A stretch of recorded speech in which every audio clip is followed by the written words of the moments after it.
पत्ता राहत नाही. आपण इतक्या विराट ताकदीने जमलात, त्यामुळे मी माझ्या मायबाप बीड जिल्ह्यातल्या मराठा समाजाच्या चरणी मनापासून नतमस्तक होतो.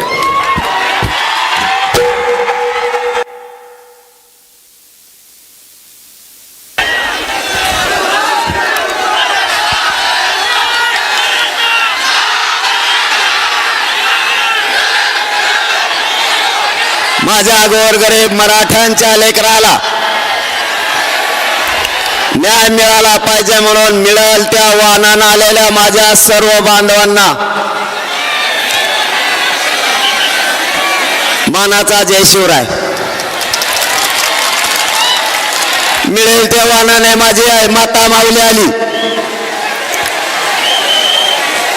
मिळेल ते अँब्युलन्स पुढे घ्या म्हणते बाबा, त्यांना दिसा नाही. घ्या थोडी पुढे घ्या, का करता आता? घ्या घ्या घ्या घ्या.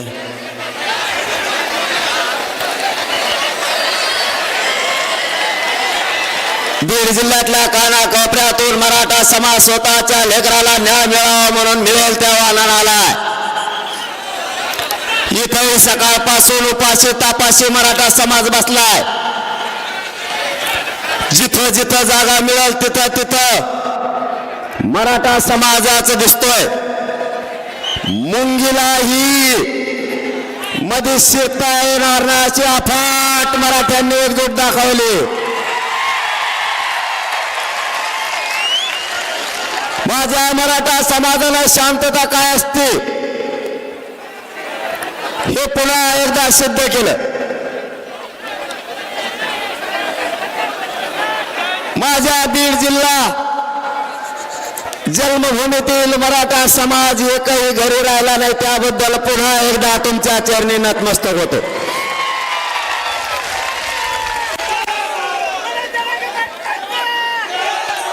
इतका वेळचे आपण बसलेला असताना आपण पाणी प्यायला सुद्धा जात नाहीत, आपण जेवायला सुद्धा जात नाहीत.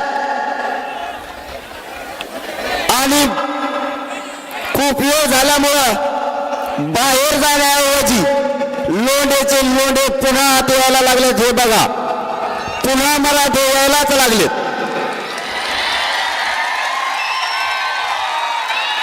एकही मराठा जागा सोडायला तयार नाही.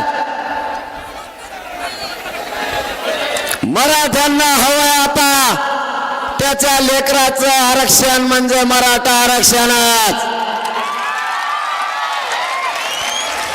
मायबाप मराठा बांधवांनो, आपल्याला डाग लावला गेलाय. मागची बंद करता कर तुम्ही. यार त्यांना आवाज आहे ना म्हणतात, काहीतरी बघाय बाबा. कुठे गेला मला तर काहीच दिसा ना. अरे ते मागचे बंगून राहिले भाऊ माझ्या नावाने, त्यांचं बघ काहीतरी लवकर. ज्यांना दिसत नाही त्यांनी फक्त बघा. आरक्षण कसं आणायचं ते,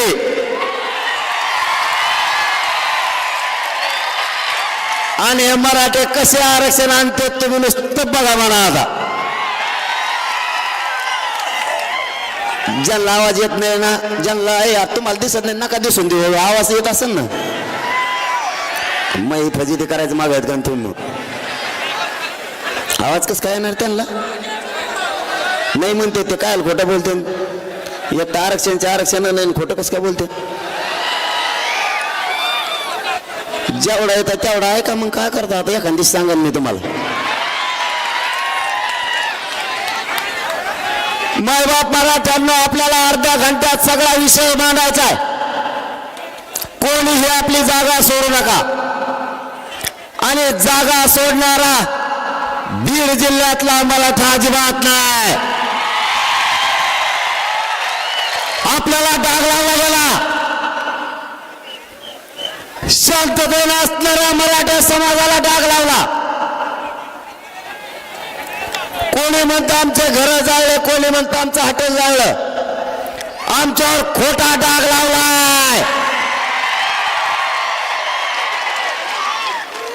यांनी यांचेच हॉटेल जाळले, आणि निष्पाप माझे गोरगरीब मराठ्यांचे बांधव तुम्ही गुतवले, पण भेणार तो मराठा कसला, आणि त्यातले त्यात बीड जिल्ह्यातला.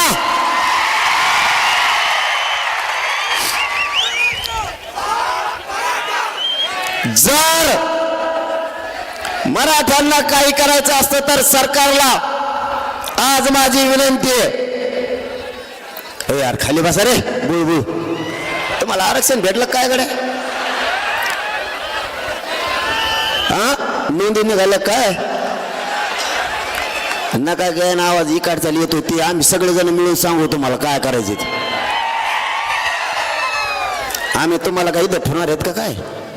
तुम्हाला सांगू कानात काय आहे त्या. आपल्याला मायबापावर डाग लावला, आपल्या पोरांनी काय नाही करू नये, त्यांच्यावर गुन्हे दाखल केले. निष्पाप पोरांना गुंतवण्याचं षडयंत्र सरकारने केलं. आज इतक्या लाखानं मराठे कोणालाच मोजता येत नाहीत. मराठ्यांना जर काही करायचं असतं तर आज केलं असतं का नसतं? मग मराठ्यांनी शांतता रॅली काढली होती. शांतता. सरकार झोपू नका. मराठ्यांनी शांतता रॅली काढली होती. मराठ्यांना राज्यात शांतता हवी. करोडोच्या लाखोच्या संख्येने आज मराठा एकत्र आलाय. शांततेत शहरात गेला आणि शांततेत मैदानात आलाय. विनाकारण त्याला डाग लावू नका. आणि हाच मराठा या राज्याला शांतीचा संदेश देण्यासाठी लाखोच्या संख्येने एकत्र येऊन शांतता रॅली केली. हे कधीच कोणाची जाळपोळ नाही करू शकत. हे कधीच कोणाच्या घरावर नाही जाऊ शकत. यांचे येणेच फोडिले रे. हे लंगुत आमच्या गोरगरिबात नाव घेतले. यांनातलं कंडे यांचं सुरू केलं येईन. ते येवल्याचं येडपट येडपट सगळ्या दुनियाचं भाव चाळलेलं तिकडून आलं आणि त्याच्यात पाहुण्याचं त्यानेच हाटल जाळीले. नाव आमच्या पोराचं घेते बधीर सगळ्या दुनियाचं. आणि त्याच ऐकत येते सरकार. हे त्याला दिसाना निसाना ते तर पिशीच घेऊन येत आहे सध्या. बाजाराची पिशी त्याच्यात कागद आहेत. बघा बघा मला कशा शिव्या देतात. कशाला बोलवतो रे मग? कशाला मराठीचा वाटा जातो? आताची पिशा घेतल्यात काही दिवसाने तुटलेल्या चपला केळाचे सालपटे तो ह्याजवळच देणार. तू थांब थोडं. तुला म्हणलं होतं नादी लागू नको. मी लई नमुना बेकारी.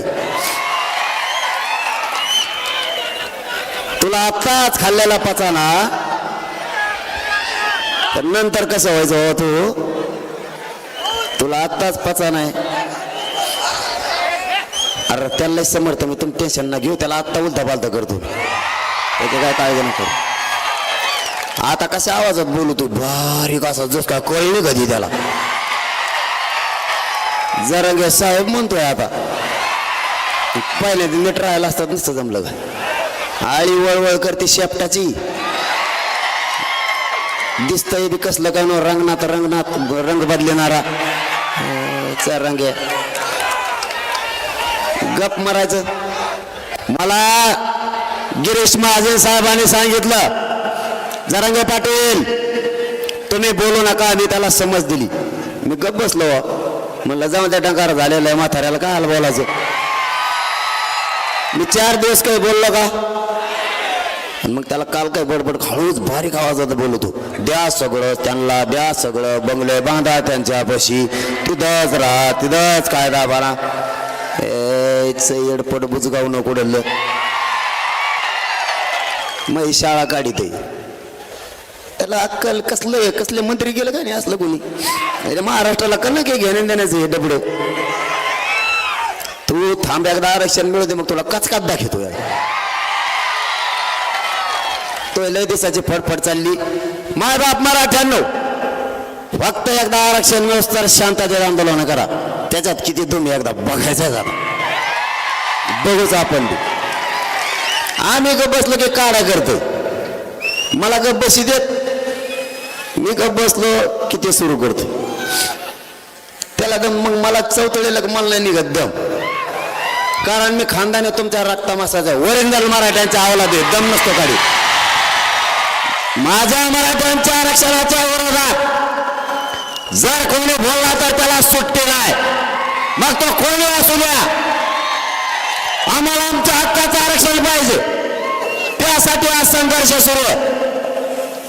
तुटक जाऊन दे रे टाकीशन टकोऱ्यात माया बोलू दे मला जरशी. ते मोग फडफड फडफड फडफड झालं. मला मुख्यमंत्री झाले का आरक्षण घेऊन. मला काही मिळत लागा ना ते काय वाजायला लागला आधी.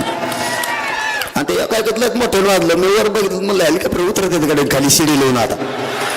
पण त्यानंतर वेगळंच कळालं काहीतरी शेतकऱ्याचं काहीतरी सहल होती. त्याला कळना संडास लागली तरी बी ते कळून घे ना. हे मराठी कशासाठी एक आलेत. या मुख्यमंत्री आणि दोन उपमुख्यमंत्र्यांना माझी आज चंपावती नगरीतून विनंती आहे.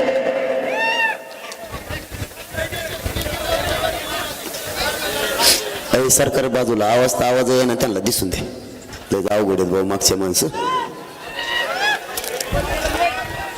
नेट बंदच होणार नाही इतके लोक असल्यावर.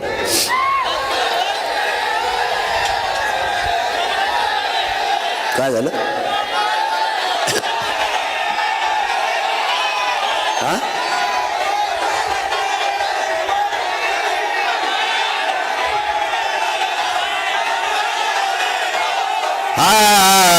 थांबा थांबा थोडं थांबा.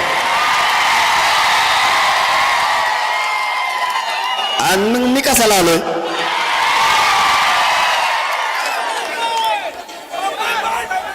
दोनही मुख्यमंत्री आणि दोनही उपमुख्यमंत्र्यांना विनंती या चंपावती नगरीतून. इथं 1-1 वर्षाचे लेकरं सुद्धा मांडीवर घेऊन माता मावल्या बसल्यात.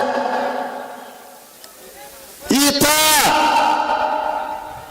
70 ते 90 वर्षाच्या आजोबा आणि आजी सुद्धा बसली. आमची सगळ्यांची योजना एकच आहे. मराठ्यांच्या लेकराला आता आरक्षण मिळवून द्यायचं. त्याशिवाय मागे हटायचं नाही. सरकारने शहाणपणाची भूमिका घ्या. त्या व्यक्तीचं ऐकून जर तुम्ही मराठ्यावर अन्याय केला तर तुम्हाला जळ जाईल. त्याचं ऐकू नका. असा उद्देश दिसायला लागलाय. देशातले जेवढे राज्य त्या राज्यातली मोठी जात संपवण्याचा तुम्ही घाट घातला असा अंदाज दिसायला लागलाय. पण शेवटी एकदा जर मोठा सगळा समुदाय खवळला शांततेत काय होईना तुमचा सुपडा साफ झाला म्हणून समजा.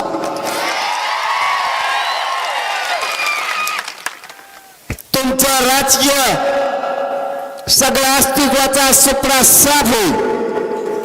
माझ्या मराठ्यांना तळपू नका. नवीन नवीन पद्धत राबवू नका. तुम्ही एकदा प्रयोग केलाय. तुम्हाला आतापर्यंत तुम्ही केलेल्या अंतर्गतातल्या प्रयोगाचं भोगावं लागलाय.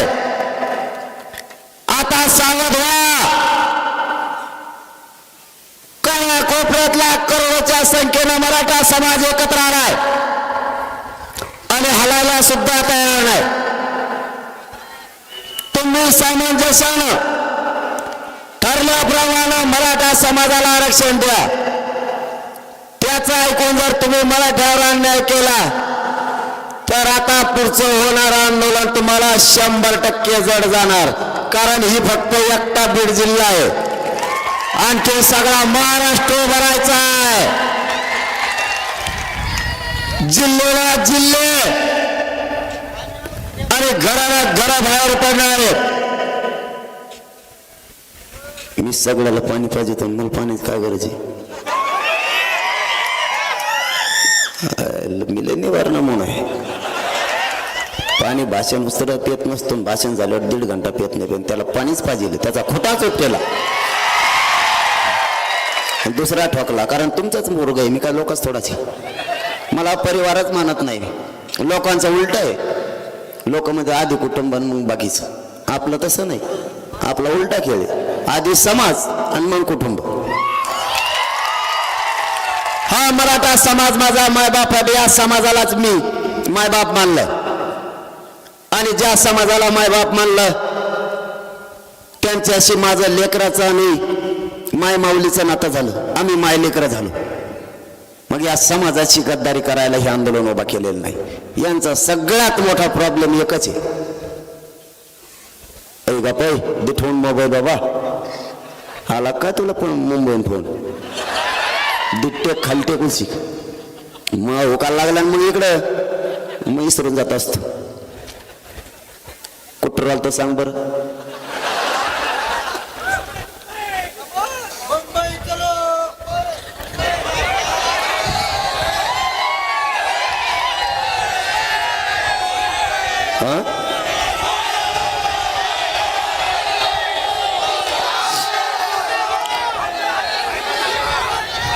या महाराष्ट्रातल्या मराठा समाजाला परिवार मानलं आणि या समाजासाठी पूर्ण जीवनच अर्पण केलंय.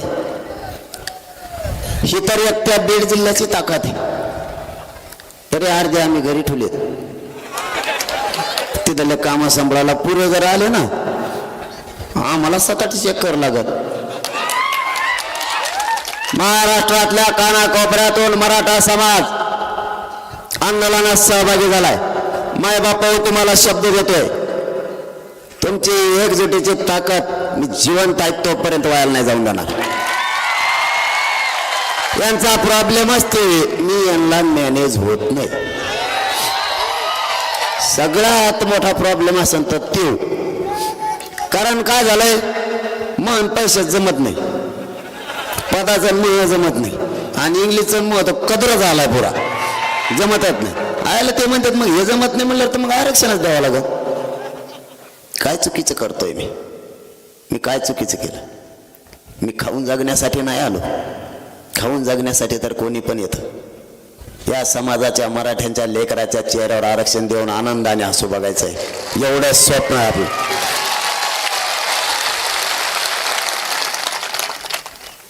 मी काय चूक केली? माझ्या मराठा समाजानं आरक्षणाची मागणी केली, दशक व्हायला गेले, पिढ्याना पिढ्या बर्बाद झाल्या. आई बापानं लेकरं शिकायचे आणि स्वप्न बघायचं, माझा लेकरं सुद्धा अधिकारी होईल आणि माझ्या वाट्याला आलेलं कष्ट कमी होईल. वेळ प्रसंगी बापानं कर्ज काढायचं पण मुलं शिकवायचे. पैसे कमीच पडले तर आईला स्वतःच्या अंगावरचं सोनंही मोडायचं, पण लेकरं शिकवायचे.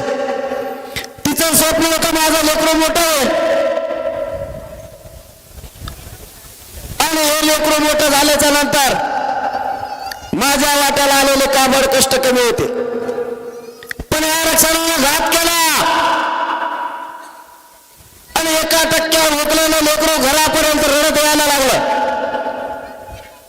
दोघांच्याही स्वप्नाची राखवांगोळी झाली, दोघांचं भविष्य उद्ध्वस्त झालं. मायबापाओ आता सावध व्हा, एवढी संधी मराठ्यांना आरक्षण मिळवण्याची. या संधीचं सोनं करा. आपल्याला आरक्षण 100% मिळतं, त्याच्यात काळजी करायचं कारण नाही. देव जर तरी मराठ्यांना ओबीसीत आरक्षण मिळणार आणि तेच आपण घेणार. आपल्या नोंदी सापडल्यात. मी माझ्या गोरगरीब मराठा समाजाच्या आरक्षणाची मागणी केली. मायबाप मराठ्यांना ते मला काय म्हणायला लागले माहिती आहे तुम्हाला? मला ते शत्रू मानायला लागले, मला दुश्मन समजायला लागले. मायबापावर मी काय चूक केली? माझ्या गोरगरीब मराठ्यांच्या पोरांच्या वेदना मानल्या,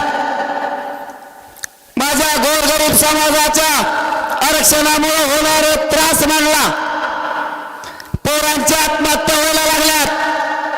कालच आपल्या बीडचा भूमिपुत्र मनोहर भाऊ सिंघल यांचं बलिदान याच मराठा आरक्षणासाठी गेलं. कवर झोपता सरकार, आमच्या लेकरांचे मुर्दे पडायला लागलेत.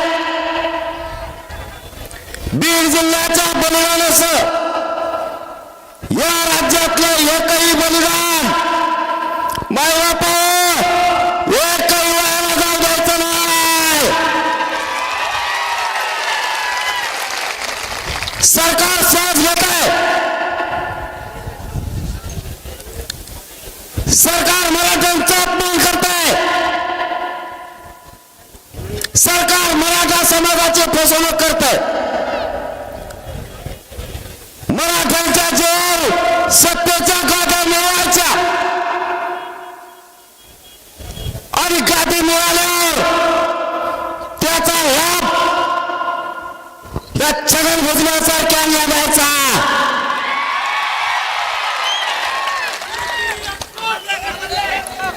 मराठ्यांनी मोठं करायचं आणि मराठ्यांच्या पोरांचे मुर्दे पडत असणार त्यांच्याकडे बघायचं नाही. मग बापा सावध व्हा.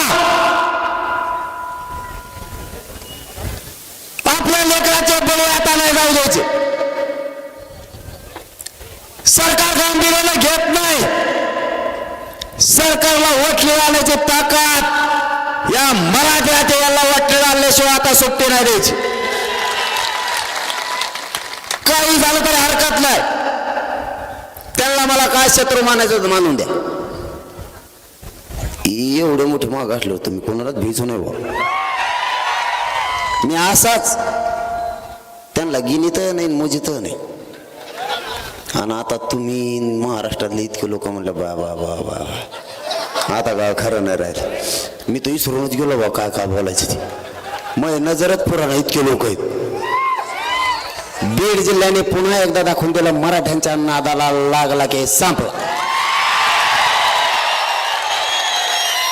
त्याचा विषयच आवरला. आणि तुम्हाला एक महत्वाचा विषय सांगतो. जे आपल्या लेकराच्या बाजूने ना तोच नेता आपला नसता. नेता फेता नाही. जातीपेक्षा नेत्याला मोठा नाही मानायचं. जो आपल्या लेकराच्या पाठीशी उभा राहील, स्वतःहून पुढे येईल, आपले मत घेण्यापुरता जर दारात आला तर त्याला चपलानेच वागवायचं, सोडायचंच नाही. आता नाही सुट्टी. बस झाले. आमचं रक्त खाऊन तुम्ही प्रवास 200 पेक्षाही जास्त आमचे बळी गेलेत. किती दिवस रक्त पडणार? ही समाज स्वतः आहे. याने देशाचं संरक्षण करणारा मराठा समाज आहे. देशाचं त्याला संपवायला निघाला. तुमचा स्वप्न साफ करूनच मराठा थांबेल. तसा आता थांबत नाही. आमच्या जीवावर मोठं व्हायचं आणि आमचे पडणारे मुर्दे हसत बघता तुम्हाला लाजा वाटत नाही. तुमच्या डोळे देखता तुमच्या राज्यातलं मराठ्यांचं लेकरू आत्महत्या करते आरक्षणासाठी आणि तुम्ही उघड्या डोळ्याला बघून त्या मदती देताय. राज्याचा पालकत्व तुम्ही स्वीकारलंय. एका दणक्यात प्रश्न मार्गी काढायला पाहिजेत. नाटक कशाला? ज्यांच्या नोंदी नाही सापडल्या मायबाप त्यांना आरक्षण दिलं. जे मागास सिद्ध नाही झाले त्यांना आरक्षण दिलं. मराठा जात मागासही सिद्ध झाली आणि शासकीय नोंदी मिळाल्या तरी मराठ्यांना आरक्षण नाही. याचा अर्थ तुम्हाला मराठा जात संपवायची. पण ही जातीच्या इतकं मुळं खोल गेलेलंही तुम्हाला संपवणार तर नाहीच. पण तुम्हाला कमीत कमी 2 पिढ्या संडास लागून जर मराठे मागा लागले तुमचा कार्यक्रमच संपला. माझी सरकारला पुन्हा एकदा विनंती, मराठा समाजाला आता डोचू नका. तुम्ही पूर्वी अंतरवालीचा प्रयोग केला, पुन्हा पडायच्या भानगडीत पडू नका. यांना काय वाटलं होतं माहिती तुम्हाला? त्यांना वाटलं ते माग किशी झाल्या फुकट नाही केलेलं का आपल्यावर त्या भेट एक का कोणी परत त्याने दुसरून एक आणखीन डाव केला. सगळ्याला आवाज येतोय का? एकदा सांगा महत्वाच्या विषयाकडे वळायला लागलो म्हणून म्हणतोय. फक्त 15 मिनिटात जिकडे तिकडे विषय ऐका येतोय 15 मिनिटात जिकडे तिकडे. तुम्ही सकाळपासून बसलेले मुद्द्यावर यायचं आणि कायला आता कवर बडबड करीत बसायचे. मी तेच सांगणार तुम्ही तेच ऐकणार. काय करायचं मुद्द्याकडे यायचं दणका आणून मोकळून कसं तापवायचं आता माग पचपच नको वचवच नको गोळून घोळून घोळून घोळून तिथं जेण्यापेक्षा एकदा सरळ सरळ ठोका द्यायचा ठेवून काय करा. म्हणजे मी वेगळं म्हणतोय बरं का तुम्ही वेगळं म्हणत घ्या. त्यांनी पूर्वी आपल्याला गुतायचा प्रयत्न केला पुन्हा नोटिसा दिल्या. थांबा रे यार थांबा बाबा तुम्ही का असा टेम्पो चाललेला का बर का. त्यांनी पुन्हा शांत चित्त नाही का आता त्यांनी पुन्हा एक डाव रचला. म्हणले आता यांना नोटिसा देऊ. तुम्हाला दिल्यात का बीड जिल्ह्यात दिल्या तिकडे परभणीला त्याला बी दिल्या. ते परभणी लोक काय म्हणते माहितीये का ते म्हणते मी शेतात होतो मग आपल्या घरचे घरी होते आणि कागद आणून दिलाय मी रानातून गेलो मी ते वाचीला त्याच्यावर लिहिलं होतं ट्रॅक्टर घेऊन इकडं तिकडं जाऊ नको नाही तर जप्त करी. ते काय म्हणला माहित आहे ते नोटीस घेणारा मला म्हणलाय ते म्हणला मी आद्यात नाही मध्यात नाही मी मग शेतात हे आणि मला नोटीस कमी दिली भाऊ. ते म्हणलं मग मी सगळ्यात पुढे जात असतो. आता बघा परिणाम कसा झाला. किती बधीर वागत येते मंत्री मला काही मिळत लागा नाही यांचा भेण्याऐवजी लोक तराला लागले. अरे स्वतःच्या लेकराच्या न्यायासाठी मराठे केसी केल्या म्हणून आम्ही मागे सरकणार का? आमच्या लेकराचे मुद्दे आम्ही नाही बघू शकत. आरक्षण हिसकू न चालणार त्याशिवाय सुट्टीच नाही. मराठा बांधवांना विनंती आहे तुम्ही मला 17 तारखेला शब्द दिलाय महाराष्ट्रातल्या मराठ्यानं आंदोलन करायचं पण शांततेच्या आंदोलनात प्रचंड ताकद आहे. प्रचंड ते ब्रह्मास्त्र पेलण्याची ताकद कोणाचाच हिंमत नाही कोणाचाच. म्हणून तर आरक्षण निर्णयाच्या प्रक्रियेत आले. शांततेत पण मुळात आरक्षण घेतल्याशिवाय मग हटायचं नाही. शब्द पाळायचा मोडायचा नाही अजिबात नाही. किती तारीख ठरायची तुमच्या अंदाजाने? मुंबईच म्हणतो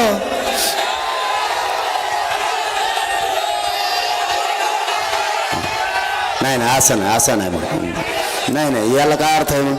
अरे बाबा हा पण याला काय अर्थ आहे का थोडं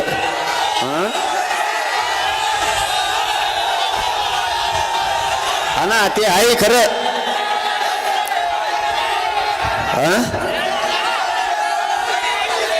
अच्छा हा कळली थांबा आता गप्प बस. कळलं ना तुम्हाला वाटतं मी बी लय नमुना शान आहे नाही का काय मग मी बी आहेच ना असं कसं. हे बघा मी माझ्या जातीकडून प्रामाणिकपणा सांगतो. आम्हाला हौस नाहीये कुठं जाण्याची येण्याची किंवा मूर्ख नाही येत आम्ही मराठा समाज. आम्ही उठलो आणि काहीतरी जनभावना आहे म्हणून कुणीकडे बी निघालो याच्यातला मराठा समाज नाही आम्ही. परंतु आम्ही सहन तरी करायचं किती दिवस याला काही मर्यादा आहे. तुम्ही माझ्याकडून 3 महिन्याचा वेळ घेतला नंतर 40 दिवसाचा घेतला पुन्हा आता 2 महिन्याचा घेतला 24 डिसेंबर पर्यंत. तुम्ही किती दिवस माझ्या मराठा समाजाला मूर्ख समजणार? आम्हाला काहीतरी मर्यादा आहे. आम्हाला काहीतरी भावना पण आहेत. आमच्या लेकराला काहीतरी त्रास मग आता आम्ही तरी किती दिवस दम काढणार? आम्हाला सुद्धा मर्यादा आहे. मला असं वाटतं आपण सगळे काय म्हणू त्याला हा ना पुढं तर बोलणं द्या ना तुम्हाला मला पुढं तर बोलून द्या ना. हा ते का व्हाय ना पण मला असं वाटतं आपले सध्या अरे मला बोलून द्या ना मग आपण पुढच्या आंदोलनाची दिशा ठरायची का मग?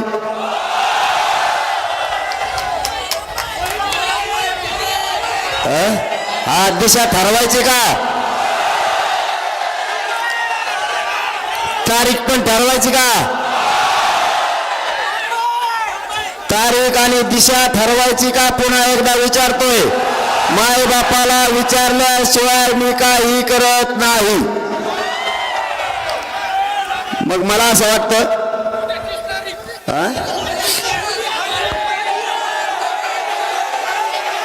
नाही नाही नाही इतक्या जवळ आहे का? अरे हा मग लढायचं ना मग जिंकून सुद्धा यायचं असं नाही. मग हा उठलं की पळायला असं नाही. मग गाफील वागायचं नाही.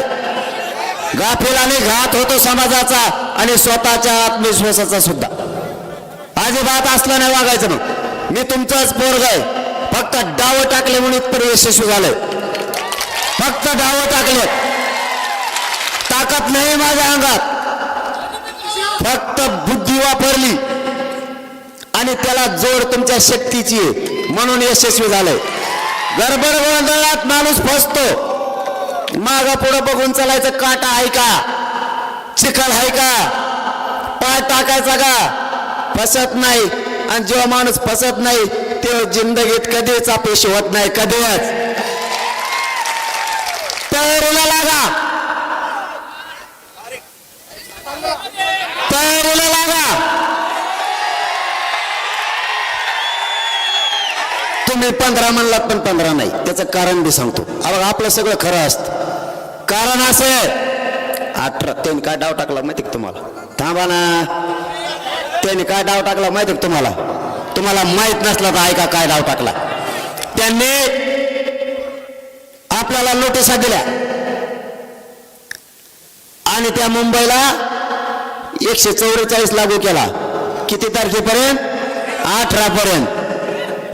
चला 20 जानेवारी मुंबई आमरण उपोषणाला. आमरण उपोषण मनोज जरांगे मुंबईतल्या आझाद मैदानावर 20 तारखेला करणार. त्याला भेटायला मराठे येणार. आम्ही भेटायला नाही यायचं का? भेटायला येणार नाही का? तुम्ही मला भेटायला कस काय येऊ नका म्हणणार? तुम्ही ट्रॅक्टर दाबून ठेवता. मराठ्यांना दाबणं सोपं नाही भाऊ. आरक्षण पाहिजे. मोकळं माघारी येत नाही दादा. मला एक सांगा तुम्हाला तारीख पटली का? नियोजनाला टाइम पाहिजे.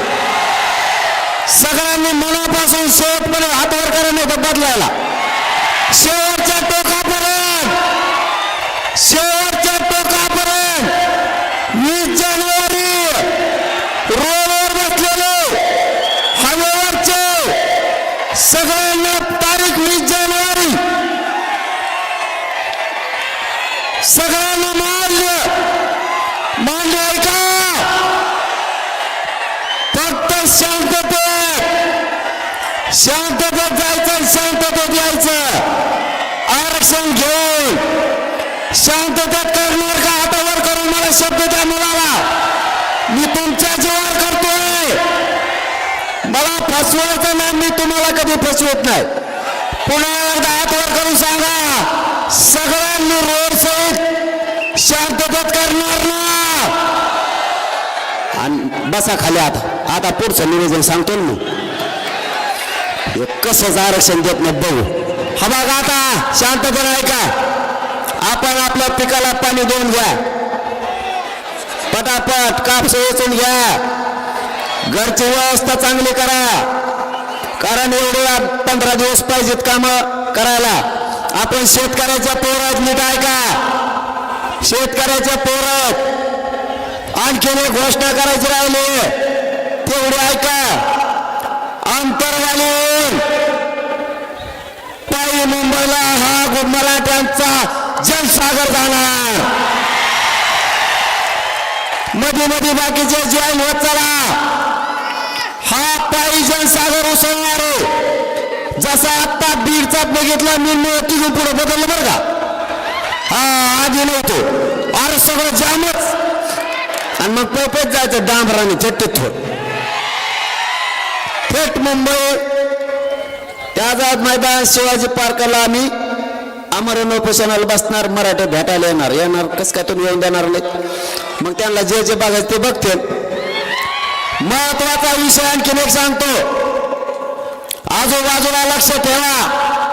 मराठा समाजाला डाग नाही लागला पाहिजे. आजूबाजूला लक्ष म्हणजे काय? कोणी जर ढोळण करायला लागला, गाडी पेटवायला लागला, दंगा करायला लागला तर आपल्या लक्षात येतं आपला नाही. जागेवर धरून पोलिसांकडे द्यायचं आणि पोलिसाला सहकार्य करायचं, सरकारला नाही करायचं. जागेवर धरून पोलिसांकडे द्यायचा, कारण तो आपला नाही. आणि आपला जरी असला ना, जर तो जर जाळपोळीचा उद्देशाने असला तर त्याला लगेच ताबडतोब टाकायचं. ते रस्ता करा त्यांना दुखतोय वाटतं, अँब्युलन्स इकडे उजव्या हाताला आंब्याच्या दिशेनं अँब्युलन्सला आणा. चलत आले ते स्वतः चलत आले पण तब्येत खराब वाटतं, बाकीच खाली बसा रे. त्यांना रस्ता करा, बाकीचे उभा राहू नका, त्यांना जाऊ द्या. अँब्युलन्स या आंब्याकडे व्यासपीठाच्या उजव्या हाताला ना. मग लय बारीक देण असतं भाऊ, उगाच समाजाला मायबाप नाही मानलं. मायबाप हो, तुम्हाला महत्वाचा विषय सांगायचा होता तो सांगतो. आजूबाजूला बारकाईने लक्ष ठेवा, कोणाला जाळपोळ करू द्यायचं नाही. आणि आपला जो आंदोलनाचा एरिया आहे त्याच्या बाहेर कोणी काही करू द्या, आपल्याला देणं घेणं नाही. सरकारने ते पोलिस बघतील. आपल्या माणसाकडून कुठलाही जाळपोळ होणार नाही याची दक्षता घ्यायची. किंमत तयार करा, सगळं घ्या. बऱ्याच दिवस माघारी यायचं नाही. कोणाचं बंद पडून तिकडं काही होऊ, त्याने फक्त आपली संडासची व्यवस्था करावी अशी आपली इच्छा आहे त्यांनी. कारण आम्ही जवळपास 3 कोटीपेक्षा जास्त येणार आहे. थोडे तितके नाही. मराठे घरी राहत नसते. आणि मी मुंबईला निघालो, जर तुम्हाला आणखीन एक सांगायचं राहिलं बांधवांनो, आता शेवटाकडे येत आपण, म्हणजे संपला आपला, आता संपत आले सभा. मराठ्यांच्या लेकराला नोटिसा दिल्या, त्या लेकराला उघडं पडून देऊ नका. माय बाप म्हणून त्याचा पाठीशी उभा राहा. जर एखाद्या पोराला धरून नेला आणि जर अटक केली, पुरा जिल्ह्याला उठायचं आणि त्या पोलीस स्टेशनला मांड्या घालून जाऊन बसायचं. सगळ्यांनी दगड नाही, भांडा नाही, काही नाही, नुसती मांडी घालून बसायचं जायचं. काय म्हणायचं माहितीये का? पोलीस निरीक्षक साहेब, पोरग सोडा म्हणायचंच नाही, तिथं जायचं आणि मांडी घालून बसायचं. म्हणून मला भूक लागली. 4-5 लाखाला जर एक वडापाव द्यायचं म्हणलं तर मेलच ते वडेपाव खायचं आणि रेटून 3 टाइम तिथंच झोपायचं. पोरग सोड म्हणायचं नाही, फक्त म्हणायचं आरक्षण दे, एवढंच म्हणायचं. हे आपल्याला खेटा ठरवलं नाही यांनी. मग मराठी बी काय असते ते आता बघा तुम्ही. आता 20 जानेवारीला फक्त शांततेत, कारण हा महाप्रलय इतका मोठा असणार आहे, सगळीकडे ब्लॉक होणारे. बारकाईने लक्ष ठेवा, कुणाला उद्रेक करू द्यायचा नाही, आपल्या आंदोलनाला गालबोट लागू द्यायचं नाही. पण आरक्षण घेतल्याशिवाय माघारी फिरायचं नक्की. आणि तुम्हालाही सांगतो, हे काय अटक करायची यांच्यात एवढी दम नाही त्यांच्यात. या पोलिसाचा दोष नाही हो, ते 2-4 जण तिथं आहेत का, 4-5 जण आहेत, ते मुद्दाम अंदाजा बघत आहेत. नाव मला माहिती आहेत बरं का, मी तुम्हाला थोड्याच दिवसात सांगणार आहे. त्यांना तर आयुष्यभर गुलाल लागू देऊ नका, आयुष्यभर. त्यांचं नाव मी सांगतो, मराठ्याच्या मुळावर कोण. या चंपावती नगरीतून आणखी घोषणा करतो, मराठा समाजाचे आमदार, खासदार आणि मंत्री या चंपावती बीडच्या नगरीतून जाहीर मराठा समाजाच्या वतीनं तुम्हाला हात जोडून विनंती करतो, मराठा समाजाच्या लेकराच्या पाठीशी उभं राहा. हीच योग्य वेळ तुम्हाला मराठ्यांना साथ देण्याची. जर तुम्ही उद्यापासून मराठ्यांच्या पोराच्या पाठीशी उभा न राहिलात तर महाराष्ट्रातल्या मराठ्याचं घर तुमच्यासाठी कायमचा बंद राहील. सगळ्यांनी ताकदीने मदतीला, त्यांच्या मदतीला सगळे यायला लागले. तुम्ही सुद्धा ताकदीने मदतीला. आणि मराठा बांधवांना त्याला एकदा सांगा, मदतीला ये म्हणून नसता पुढच्या काळात त्याला दारा सुद्धा उभा करायचं नाही. यामध्ये आणखी दुसरी घोषणा करतो, या बीड मध्ये उसळलेला हा जनसागर आणि महाराष्ट्रातल्या मराठा समाजाच्या वतीनं मधल्या काळात सरकारला काही 10-12 दिवस मिळतात, त्याच्या हात देता आलं तर बघा, नसतात तिथून पुढे एकदा आमचं जर मराठ्यातले आंतरवालीतून गाव सोडलं, येताना आम्ही आरक्षणच घेऊन येणार. तुमचा आमचा विषय बंद, चर्चा सुद्धा त्यानंतर बंद. कारण आम्हाला मुंबईला यायची हवस नाही. आम्हाला न्याय पाहिजे आमच्या लेकराला.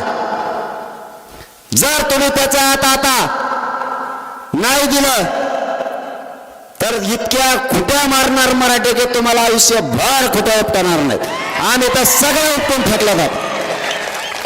मला पुन्हा एकदा सांगा, तारखेवर तुम्ही समाधानी आहात का? सगळ्यांचं एकमत आहे का? कारण तुम्ही हो म्हणलात, ऐकतो राज्य, महाराष्ट्रातले सगळे पोरं तयारीला लागणार आहेत. आपल्या घरचे व्यवस्थित करा, कारण हे 10-15 दिवस तयारीला पाहिजेत. तिथं गेलो तर घरी आलो असं नाही, मी मेलो तर मागे फिरत नसतो. आता नाही, माई बापा हो मार्ग सांगतो ना, दमत नाही वाजायला अवघड खेळ हो, दमच धरीत नाही, दोनशी कवी दम निघतच नाही त्यांना, तरतराच करते ते. आणखी एक या बीड नगरीतून सांगतो, कोणीही मराठा आरक्षणाच्या मध्ये खोडा घालायचा नाही. कोणताही पक्ष संघटना यांनी मराठ्यांच्या परस्पर बैठका घ्यायच्या नाही. तुम्हाला हे मान्य आहे का? मराठ्यांच्या परस्पर नाही, आमच्या बैठका इथं चला त्या. मराठ्यांचा पवित्र व्यासपीठ, याच्यावर ओपन बोलायचं, बेताडा फेताडाचा हात नाही. कोणी स्टंटबाजी करून मधल्या काळात आंदोलन सुद्धा नाही करायचं. कोणीच मराठ्यांच्या संघ चला, मराठ्यांच्या सोबत चला, वेगळे पण दाखवू नका. तुम्हाला काय सिद्ध करायचं 2-4 टक्कूचे घेऊन? माझ्या बाप दादा मराठ्यांच्या पोराचं वाटोळ झालंय. आता तुमचं नाटक सगळ्यांनी बंद करा. मराठ्यांचं कल्याण करू लागा, मराठ्यांच्या सोबत राहा. इथं कोणी नेता फेटा नाही आणि कोणी नेतृत्व नाही. मी बी मला मानत नाही. नसतात मग हवा तोडायला असतो नसतो. मॅनेज फिनेजला माझ्याकडे येत नाही, ते लय टेन्शन घेतात फुल. आता फुल टेन्शन आलं असं त्यांना, फुल तारीख केली म्हणलं बा म्हणतात लयच बेकार केला कार्यक्रम आता. आणि मी एकदा मुंबईला जाईल म्हणलं ना, तुम्ही माझे माय बाप आहेत, मी तुमचा पोरग आहे, शब्द बदलतो का मग? आता 20 ठरली म्हणजे ते रोड आता पुशिलेच म्हणायचे सगळे, दाना दाना दाना दाना दाना दाना. फक्त शांततेत काना निघायचं. कारण आपल्याला काय करायचंय ते सांगतो. हे बघा, आणखीन प्रामाणिकपणा आहे आपल्या डोक्यात. नाही मार्ग 2-3 दिवस सांगून आता ते शोधा लागन, कुंकडून जायचं, कसं जायचं, कोणत्या बाजूने गेल्यावर जास्त बघायला मिळतात. कुंकडच्या बाजूने गेल्यानंतर खूप छान दिसतं, ह्या बाजूने गेल्यावर खराब दिसतं, तिकडून नको. इकडच्या बाजूने गेल्यानंतर खूप सुसज्ज आहे, ती बैल बघायचं आपल्याला. ते नाही का, ते लयच पळतो लयच बेकार दिसतो, कसला काय त्याला आपण बघू नाही का? मग आम्हाला उपोषण करू नये का मुंबईत? सांगा बरं. हा, मग उपोषण मुंबईत करून द्यायचं नाही का आम्हाला तुम्हाला? मग आणि हे लोक भेटायला येते ना, आता मग त्याला येऊ नका म्हणतं का? मी काही वाईट डिसिजन घेतलं का? माझ्या मराठा समाजानं कायद्याच्या अधीन राहून आमरण उपोषण मराठ्याचं सुरू. तुम्ही कसं काय करू नको म्हणतो. आणि मला तिथं भेटायला आल्यावर मला दुखायला लागलं. मला बघायला मग आपले मायबाप समाज पाहिजे, ते बघायला येणार ना. मग ट्रॅक्टर येऊ दे, नाही तर रिक्षाने दे, तुला काय करायचं रे? आणि तू आडीवर त्याचा ट्रॅक्टरच आडी, मग सांगतो तुला आडी होती ट्रॅक्टर कसा आडी होती. ट्रॅक्टर आडी म्हणजे ट्रॅक्टर आमचं, डिझेल आमचं, फजिती आमची होणार, डिझेल आम्ही टाकणार, उपाशी मारणार आम्ही. तू आमचं ट्रॅक्टर आडीणार, ही बरं तू आडायला त्याला काय करा, त्याला हाणायचं मारायचं नाही, त्याला ट्रॅक्टर टाकायचं आंदोलन आणायचं आपल्या गोडीत. त्याला भाकर फिकर बी खाऊ घालायची, खा म्हणायचं, बेसन भाकर द्या, फक्त कांदा देऊ नका. कांदे खायला ते येवल्याचं एअरपोर्ट राहून द्या. असंच भंगार सगळ्या दुनियाचं माया नादी लागत आहे. आता बघत होतो ऐकड मजा बडबड. मी जरंगे पाटलाला काय करणार आहे, पाठिंबा देतो. काय देतो रे, पाठिंबा देतो. बुजगावनं कुडलं हे कसलं हे भंगार सगळ्या दुनियाचं. मी गप बसलो होतो ना, काही नादी लागायची गरज आहे का? ज्ञान देण्याचं आज काय काल कळलं असं, त्याच्या पोटात आळी वाळ वाळ वाळ वाळ वाळ वाळ वाळ वाळ करते. आभाळ आलं का त्याचं थोडं डोकं, आणि त्याला नाही पचत खाल्लेलं ते बसला का उठतच नाही असं त्याचे लोक सांगत येत. मराठ्याचा नादी लागल्यावर कायमचं त्याच्यातच बसा लागत. शहाणा होय, आमच्यापासून लांब जाय, मराठ्यांचा नाद करू नको. एकट्या बीड जिल्ह्यानं अख्खा महाराष्ट्र ढवळून काढला, एकट्या बीड जिल्ह्यात. तो आमच्या नादी लागू नको. जाहीरपणानं सांगतो, 20 जानेवारीची तयारी करा, पण शांततेची. आपण कायदेशीर मार्गाने उपोषण करू, पण कोण कुठे बसेल आम्हाला माहित नाही. रोड मोकळे ठेवा, बसायची व्यवस्था राहून द्या, नसेल तर आमच्या धोरणाने आम्ही बसू. पण जाहीर सांगतो, मराठे जर मुंबईकडे कूच केली, मराठे जर मुंबईकडे निघाले, तर मराठ्यांचा निघालेला विराट समुदाय हा माघारीने फिरणार, आरक्षण घेऊनच माघारी फिरणार. कोणाला अडवायचं द्या, आता आरक्षण घेतल्याशिवाय सुट्टी नाही. आता देव जरी आला तरी मराठ्यांना आरक्षण द्यायचं. मराठे दंड थोपट तयार आहेत. मराठ्यांनी फक्त शांततेत चला. तुमच्या शांततेचं नुसतं धूळ जर उडाली तरी सरकार मुंबईत सुद्धा राहणार नाही, सगळं आपण आपल्या गावाकडे येणार. फक्त तुम्ही शांततेत चला. माझी सगळ्याला विनंती आहे, शांततेत आंदोलन करा. आणि आता मावशी होत तुम्हाला कामी, तुम्हाला आवाज येतो का नाही? आता तुमच्याकडे बी काम आहे. आम्हाला जर उली तिले त्रास दिला आणि तिकडं वा वा वा वा वा वा तुम्ही घरी या. भांडणं कसा खेळायचं तुम्ही? नळावर भांडेन हानी, भांडच हानीन म्हणते. आम्ही तुमचे पोरं तिकडे येत, आता मथुरा बी जाणार आहे तुमचं आता तिकडे आम्ही संगच, आणि मथुराला बी नेणार आहेत. आता तुम्ही जर तिकडं पोराला काही काही धक्का लावत शकत नाहीत आता, कारण 5 कोटीच्या नादी 6 कोटीच्या नादी लागणं मग तर इटा राहायच्या नाही. त्याच्यामुळे ते काय भानगडीत पडायचं नाही. पण पडले कदाचित तर का करायचं? आमदाराच्या आणि मंत्र्याच्याच घरी जाऊन बसा तुम्ही. सगळ्या मेल्या म्हणा, तू काय आला चप्पल काढता का नाही? आमच्या पोराला तिकडे त्रास द्यायला लावतो, तू इथं राहतो. तो आसामलाच गेला पाहिजे, मध्ये राहिलाच नाही पाहिजे. तुम्ही इकडची बाजू सांभाळा आणि तिकडची बाजू सांभाळतो.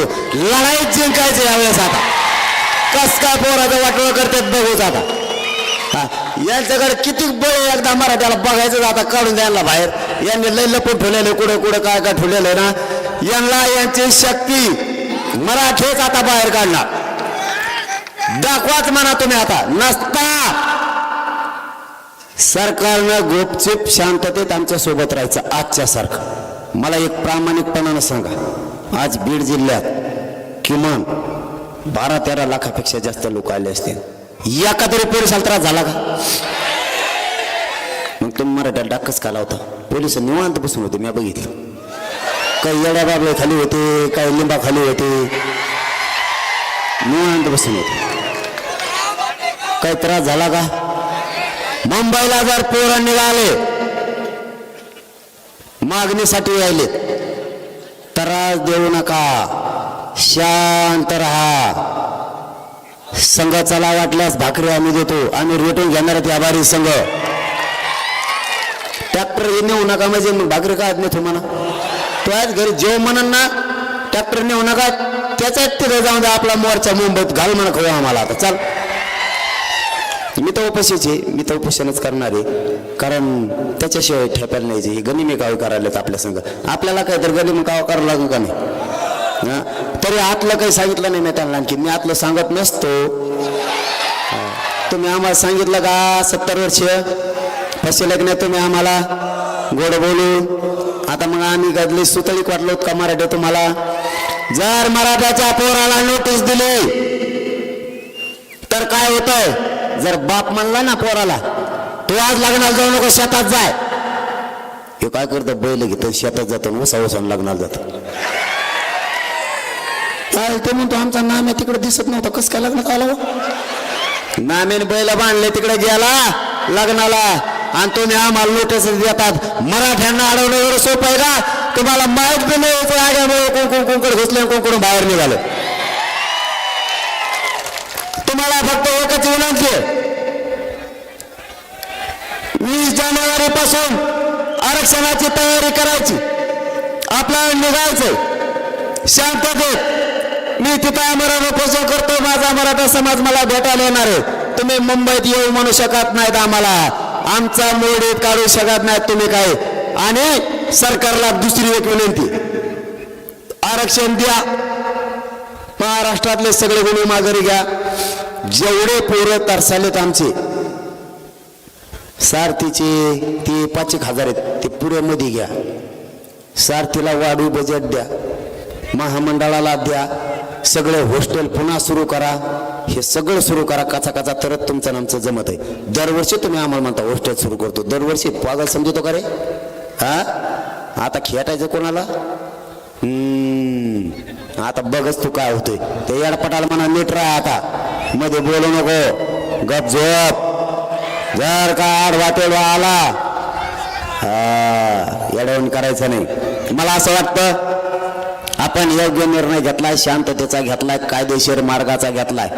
आमरण उपोषण इतकं देशात कोणतंच शांततेचं आंदोलन असू शकत नाही. आपण मुंबईला जाऊन उपोषण करतोय, चांगला निर्णय आपला आहे. फक्त तयारी करा, तोपर्यंत शेताला पाणी द्या. तुमच्या हातात 10-15 दिवस आहेत, कापसं ठेवू नका, इकून बी टाका लगेच, पण पैसे संग घेऊ नका, आई बापाला द्या. बिगर पैशाचं जायचं काना पैसे खर्चायचे नाही.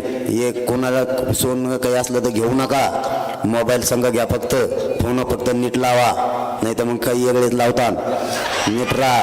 रोजने जिथं जागा मिळाली तिथंच काचकाटून झोपायचं आणि तिथंच खायचं. त्यांनी नुसते जाताना धुराळा बघून ते म्हणलं पाहिजे मुंबईला याच्या आत आरक्षण द्या गाड्यानं. हे लयच बेकार कार्यक्रम दिसायला लागलाय. नुसते धुराळा जरी दिसला इकडून निघल्याला